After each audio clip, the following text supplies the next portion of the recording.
Good evening at the EASL studio Teatime. My name is Ulrich Beuers. I'm a hepatologist, head of hepatology at the Amsterdam University Medical Centers, and I will moderate this studio Teatime together with Saskia van Mil. Saskia van Mil is professor and head of the Center of Molecular Medicine? Chemistry at the University of Utrecht, also from the Netherlands. And we have two guests, and I'm very happy to introduce Professor Norah Terrault from Los Angeles, also a hepatologist, gastroenterologist, and Professor Mathias Heikenwälder, and he's from the German Cancer Center, head of department there. We will shortly summarize the highlights of today. We had in the morning the research think tanks. It goes too far when we speak about the research think tanks. I was very stimulated by my research think tank of immune-mediated liver diseases, but we go over that now at this moment.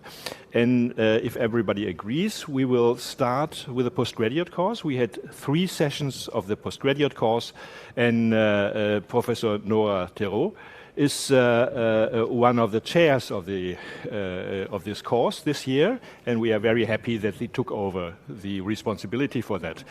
And maybe I can ask before we go into detail a little bit, what was your general impression of today of the course? Well, I'm very, very excited about today. I thought it was really, everything went very well, and the speakers were really, not surprisingly, delivered very high quality talks, so I thought it was fabulous.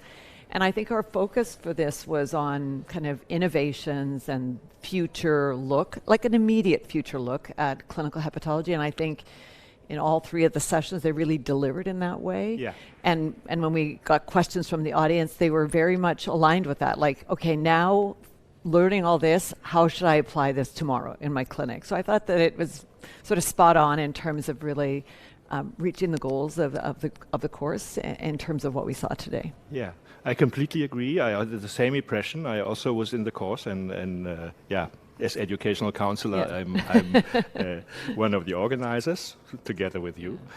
Let's start with number 1, with session number 1. That was innovations in radiology, endoscopy, and robotic surgery.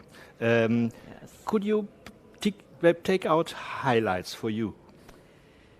Well, I think each talk I went away thinking, okay, now I have to change the way I'm thinking about it in my practice. But I think the one that first and foremost for me was the endoscopy. Yeah. Because, we're gastroenterologists, so we do endoscopy, but this was a whole nother level of endoscopy, this, endohepatology, really showing us the immediate promise of really taking on much more that we can do endoscopically. We can measure portal pressures, we can put in tips, we can take a liver biopsy, all of that kind of coming under our umbrella, where that previously lied with interventional radiologists or others. So for me, that was very, very exciting. I think whenever you think of divisions of gastroenterology and hepatology, this is a way to partner either with our advanced endoscopists, or moreover, maybe this is the new way for hepatologists to be trained. Yeah, I completely agree, because also our fellows and our younger hepatologists, several of them, they are very interested because they are trained as endoscopists also, to have the endoscopy, to do all these interventions. And what Professor Wim Laleman said, it's all in one package. So it's the future. So giving propofol to the patients, doing the EUS, the endoscopic ultrasound, doing the measurements for flow and pressure, and then taking a large liver biopsy. And the patient becomes awakened after an hour and goes home. So I was impressed about that. It was. And they actually highlighted that the biopsy quality is actually better than percutaneous, which I was quite surprised about. I didn't realize they do 3 passes, which is, so they have a lot of tissue. So they really make this point that they're getting high quality material for a liver biopsy. Patients are happier because they're sedated and they're out and they go home quickly. So I can just sort of see that this is going to very rapidly, I think, move towards something that might become our standard of care. Yeah, I think in 5 years from now, our young hepatologists, they will do these things. I hope so. Agreed, So, agreed. because I was endoscopist also, so I did the whole training. And It's the same in the U.S. Everybody's trained first as a gastroenterologist, then they become a hepatologist. So I think it's just a really, this is something we can look forward to, I think. A moment for tips, because I was amazed about this talk from Chicago, Riyad Salem. Who showed us what you all can do with tips. It was, I don't know about you, but I went away thinking there is no thrombosis, portal vein thrombosis, that can't be fixed. You know, from the point of view of placing a tips and establishing flow is really remarkable. You know, I'm aware of that group from Northwestern. They're very skilled and they've been publishing in that space for quite a while. But I think he really made very compelling story around the idea that it's important to actually to improve portal flow, right? I think in the past when there's been a portal vein thrombosis, like, okay, we've got that complication, we have cavernous transformation, we're just going to have to deal with the portal hypertensive complications, right? And I think he makes the point that we don't have to. We should be thinking about how do we establish flow. He emphasized his splenic approach as being one of the key kind of steps that allowed them to become much more aggressive about their tips placement, but it was an impressive talk, I thought. Impressive. Highly skilled. Yeah. This cannot be done in every center. This is highly skilled center in Chicago. But I remember his sentence, there is no more untipsable patients. So I remember that one. So this will also create new visions for the future. I agree. Yeah. Maybe for the robotic surgery, I may add, Dr. Heimwald or Professor Heimbach from the Mayo gave us a summary and also a view into the future. And she discussed robotic surgery for patients for liver resections, and this certainly also counts for donations. So when you give your child or a part of your liver, probably in 5 years from now, we will have robotic surgery, and you give several segments of your liver and a small scar, and you go home very fast, and the complication rates are low. So I thought this was also impressive for me from the first part. I agree, and you know, there's still in many countries, living donation is a very important option, especially for the pediatric population, right, where left lobe donation is the key.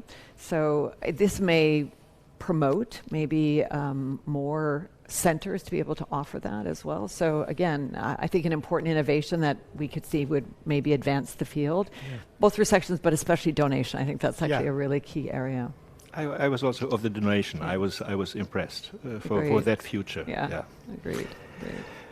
Part two, liver support and regeneration. Well, I have to say, I have a quote here because I thought the session it's a little bit more forward-looking, right? Unlike the session we just talked about where like we go home tomorrow and we can think about how we might think about bringing some of this into our center, for example, right? This was a little bit more like looking, they said 5 to even 10 years away, right? Mm-hmm. But still important for us. You know, I'm a transplant hepatologist. You realize there's never enough organs for the number of individuals that have liver failure. So we clearly have to have some other approach.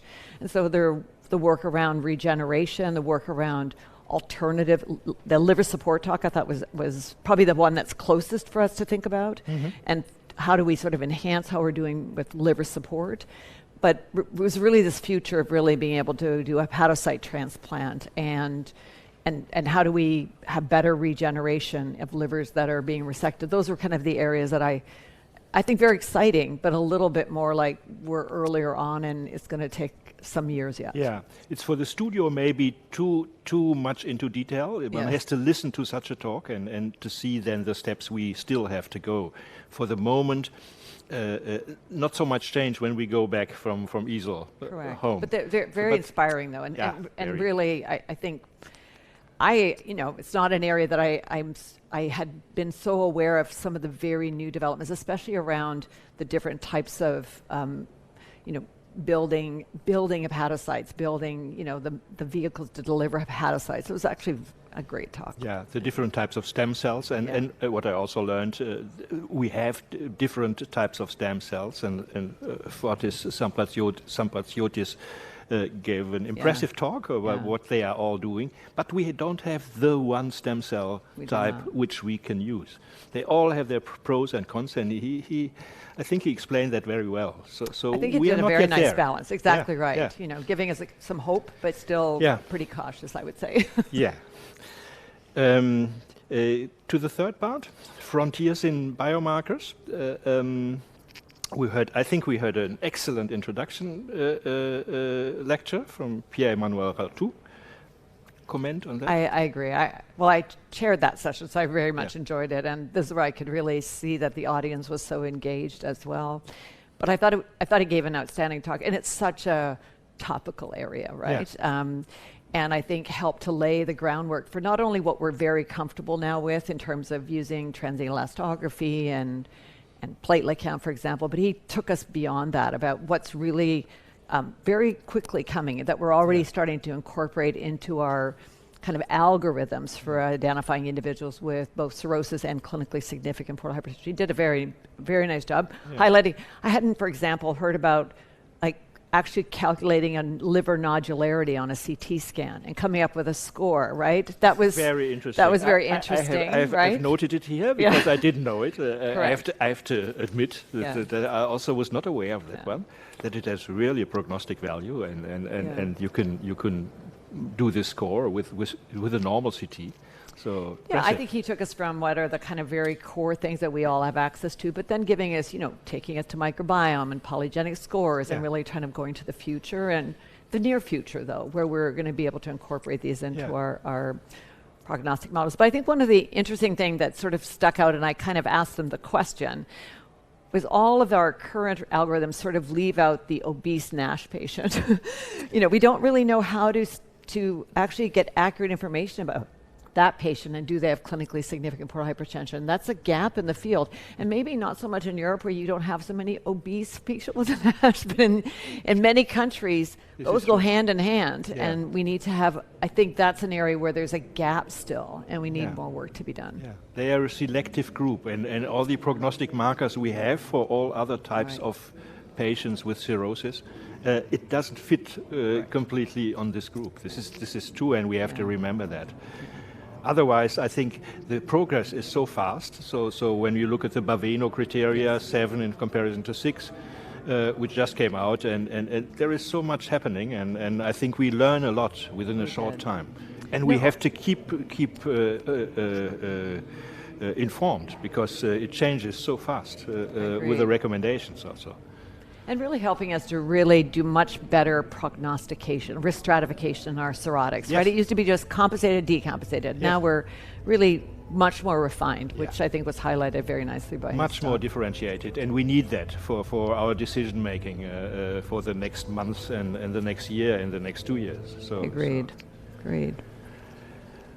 For the moment, other points you would? No, I thought. Well, we also had one on MELD and sort of all, which was an excellent talk. I have to say the most interesting aspect of that talk, I'll just highlight, was MELD 3.0, which has gained a lot of sort of traction, at least in the United States, incorporates albumin. And now there's a lot of focus on use of albumin in sort of managing complications. And that whole, how do we figure that out? It's a problem for clinical practice, because many of these patients get albumin for real defined indications. So I think that was highlighted. I think Dr. Verna highlighted that is an issue, and that may mean that we got to go back to MELD 4.0. Maybe something else will have to evolve really to kind of be better reflective of kind of prognosis. But it did fix the problem of the sex disparity, which was a very big thing in terms of that limitation. Anyway, I thought it was excellent. Me too. Thanks for the moment. Thank you. I turn over to you. Okay, thanks.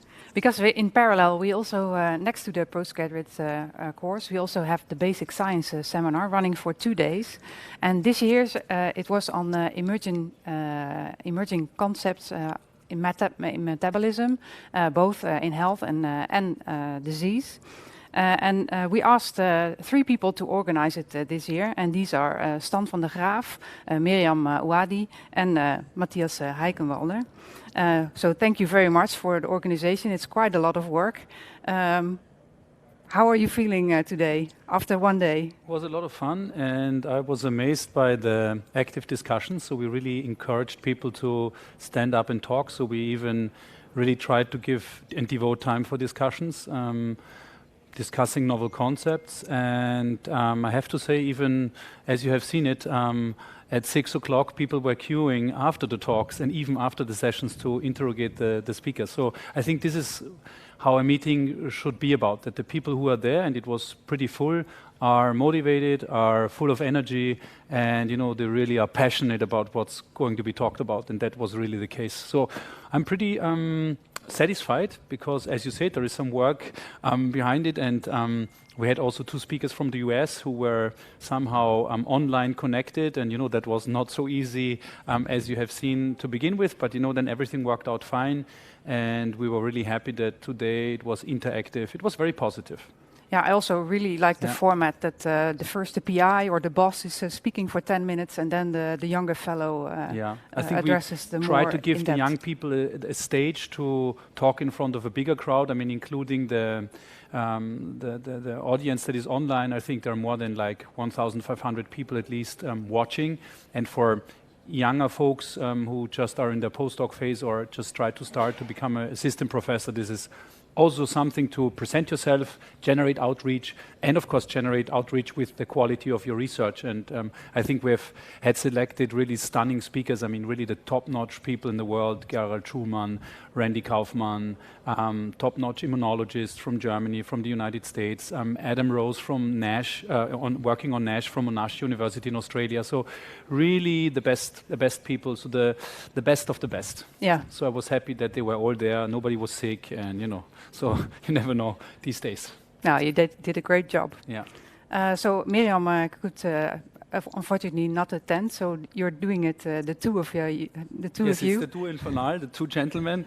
We not try to mess it up. I think with Mirjam it would have been much more organized, but we do our best. I have to say. Yeah. So far things went fine. Tomorrow the first session starts at 8 o'clock, so I tried to motivate the audience to come.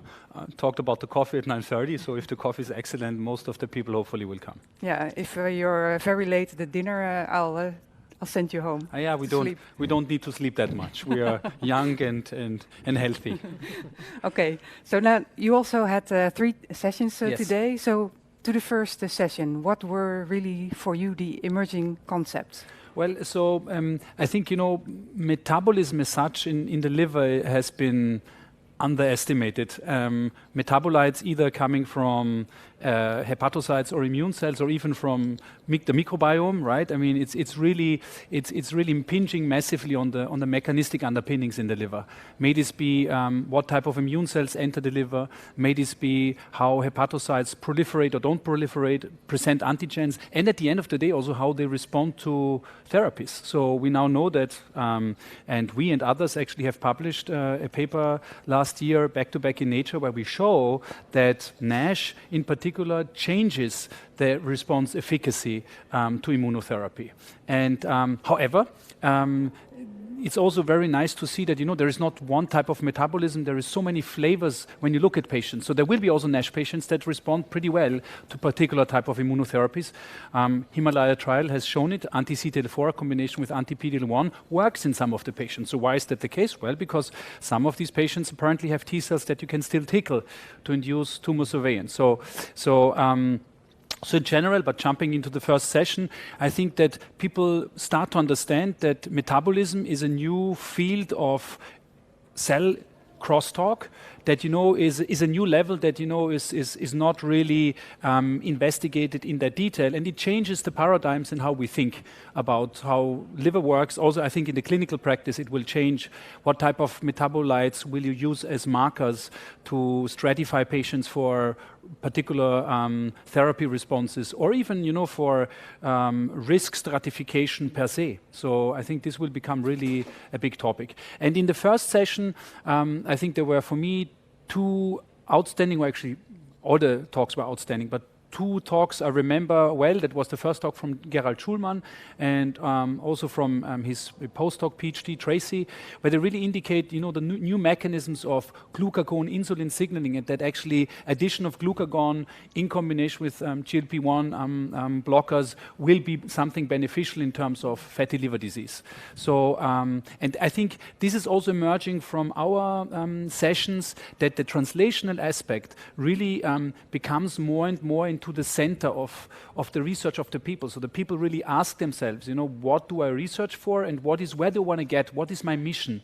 And I think this is very important. Of course, basic science should be excellence and basic science driven, but at the end of the day, publishing Nature papers every now and then doesn't, and curing mice doesn't resolve issues in the clinics. So I am, you know, I think I'm one of the best mouse doctors to treat Nash, but it's only mice. So we really, and you know, we are starting, we have done a clinical trial already. And this is what we have seen also in session number 1. So I mean, Gerald Schulman, I think, you know, he is famous for, you know, reinventing the signal mechanisms of insulin and glucagon. And you know, he has done this first on preclinical mouse models, but also working with patients. And there you see there is a mission going towards, at some stage, into the clinic, do compassionate use trials, and then go into the clinic. So that was really amazing, because what they have shown is that, we'll not go too much into detail, but that there are some transporters on the membrane of the mitochondrium that change actually the calcium levels in the mitochondria, and that actually changes how actually a cell in the cytoplasm can degrade lipids. So, and you know, and you know, this is completely against what has been thought about in the recent years, that, you know, actually the type of calcium influx shouldn't do that, what they have shown. So that was really remarkable. Then for me, a very nice talk was from Adam Rose, that was in the first session. He was working on aminotransferases, which, you know, we all use as markers for liver damage. We sometimes criticize it, right? How exact is it? Well, he has shown actually that it perfectly correlates also with features of Nash, steatosis, and so on. So that was pretty cool. It was very nice to see. But interestingly, what he has shown a mechanistic function of these aminotransferases in a different organ, in muscle, for example, and that there is crosstalk, and that actually it's all about alanine levels. So it's about amino acid levels, then, of course, and these are aminotransferases. And so that was really striking to see how. By, you know, an enzyme that we use on a daily basis, and you've never thought about what the heck is the thing doing actually in the liver, yeah? And so he knocked it out. He had knocked out, there is ALT1 and 2, and he knocked both out and 1, and then he has seen that there is one that is more important. In this particular case, it was ALT1, and has really beautifully proven how actually this affects the crosstalk to the muscle tissue. And you know, there will be also a lot of things involved, I'm sure, when it comes to pancreas or fat tissue. You know, we're just starting to understand in a mouse model how the crosstalk is, the inter-organ crosstalk. And you know, in humans, this will be even much more interesting. I think it's completely underestimated. I give an example from our research ourselves. When you know, we do a lot of intermittent fasting in the context of Nash. And it, you know, the problem is intermittent fasting has a compliance issue when you go to patients, right? So it's interesting to look into what are the mechanistic underpinnings, what intermittent fasting does on a molecular level to immune cells and hepatocytes. And if you know the signaling, you can actually use it as an intervention to turn it on or turn it off and make the liver or make the body feel as if intermittent fasting has happened, but the patient readily was actually isocaloric, so to speak. And you know, and these are the things that I've seen today in the first session. So really this mission towards clinical applications. And you know, for example, the interesting thing, inter-organ crosstalk, when you refed a mouse and you label glucose and you look where the glucose goes to, where do you think does it go to? It goes to the brain. It goes to the brain. So the majority of the glucose ends up in the brain. Yeah? In the refed state, yeah, where you would think, no, glucose should go to the liver, or but the brain lives from glucose. Yeah, for sure. Yeah. So the first thing that happens, the whole glucose goes into the brain. So maybe when, you know, I have some kids at home, so maybe when they're gonna learn in the future, I first fast them, and in the refed state, we do the homework and the vocabulary tests and learning. So that was really interesting. And then there was the last talk in the first session session that was pretty impressive, and that was on the crosstalk between bile acid signaling, bile acid receptors, and the crosstalk gastrointestinal tract microbiota, and where Stan van de Graaf has really shown that you could use a NTCP inhibitor, which by the way is used for HPV patients at the moment. It's an inhibitor, Myrclodex, which has now a new name, and I know Stefan very well because he comes from Heidelberg. He's just around the corner, and you all know that it was sold for a fortune. I think it was 1.5 billion to Gilead.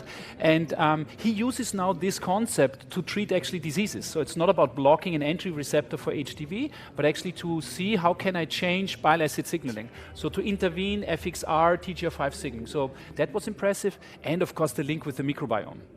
And that's, I think, something that will. I think that's the start of a new era. And I'm not the prophet to say this. They know it already since 10 years. I mean, there are publications on metabolites of microbiota of bacteria in the gastrointestinal tract that affect immunotherapy responses of breast cancer patients. We are doing studies on intratumoral microbiota, so the microbiome in the tumor. So, and that must affect to some degree how we treat. So these are, what was really cool about this first session, it made clear, similar maybe to what you have seen conceptually, that there's so many things. So we always believe we know everything, and then you go to such a meeting and you realize, oh my God, that's, you think maybe this is a small locker room that you open, and you go into the locker room, it's dark, and then you turn on the light, and it's a huge hall where Boeing airplanes stand in there, and you just don't know where to begin with. And that was the first session. It was really stunning. And then you were even missing out on another great talk from Catherine Postic. Oh, yeah. About glucolination. Yeah, that was, of course, also where she generated really, I think that was also fantastic. So, as I said, we could talk most likely hours about all the sessions.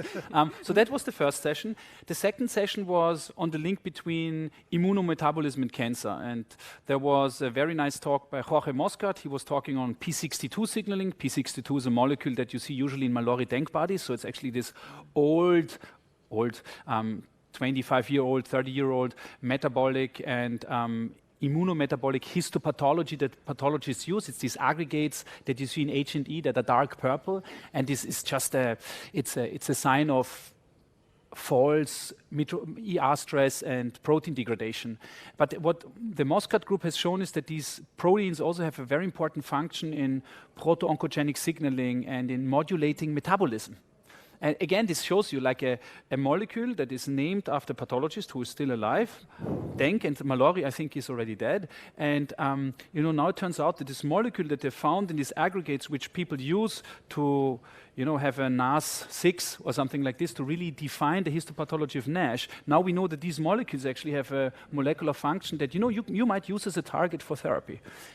By the way, what also this second session has told me, there are many roads to Rome, but I'm not sure whether all the roads to Rome will lead to the final goal to get into the clinic. So I think we have to accept that, we will come up with a lot of dreams of potential targets, but at the end of the day, there will be only a handful of targets that will really make it into the clinic. But that's what basic science is for, right? But you have to believe, at the end of the day, understand. you have to believe in it, right? You have to believe in it, and we have the same mission and dream, and you have to see how far you can go. You want to know how it works. Yes, how it works, but I also want to know, and I think that's really what is changing in science, how it works in patients, and can I make the efficacy better, not at the cost of adverse effects in the patients. I think that's really where we're at, and at least this, what I'm talking about, will become a new era of research and a new era of clinical research, right? How can I make a drug better that I have as a starting point without affecting the patient too much, or even reducing adverse effects. So that is, I think, that was in this cancer immunometabolism session really clear to see. There was a talk on P53 and how P53 tumor suppressor is actually also mediating metabolism, and also super fantastic. Like we think about P53 as everybody would say, it's a tumor suppressor and it's just important for cancer. But we now know, there are many papers also in PDAC that playing around with tumor suppressors or oncogenes changes the microenvironment of the tumor in its own right. And again, complete metabolism, completely new concept, right? That you, according to what type mutation in P53 you have, you might have a different flavor of metabolism in the liver. So that was, again, astonishing. And highlighting the role of autophagy in liver disease. Yes. And on that respect, I think it's good to mention that also on Friday there is the Wilhelm lecture, basic science lecture from Guido Krumer, Yes. also on autophagy in liver disease. yes, will be very, I think will also be another highlight. Yeah. And then the third session, yes, very short. We make it short. Immunometabolism. Very, very interesting highlight was Nash is an autoaggressive disease.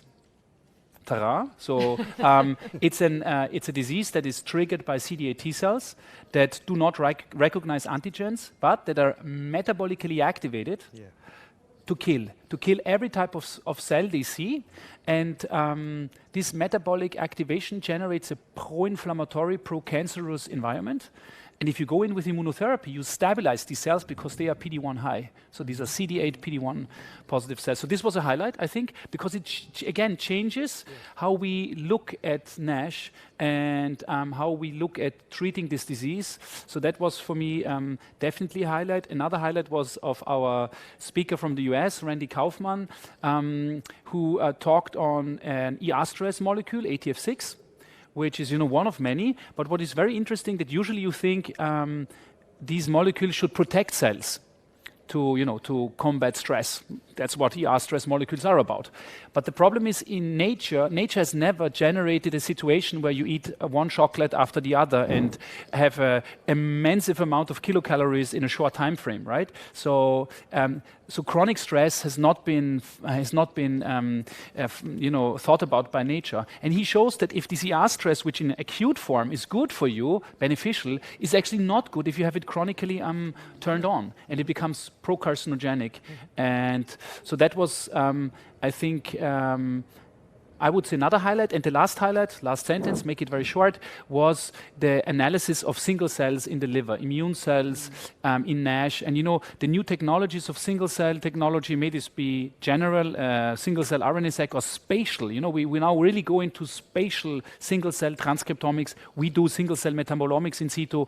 I think this will revolutionize to understand again, the heterogeneity that we have in the tissue. So I'm fully exhausted. I need something to eat, and I also need something to drink tonight because not too much, of course. But I think it was really stunning. Water. Of course, water still. Exactly.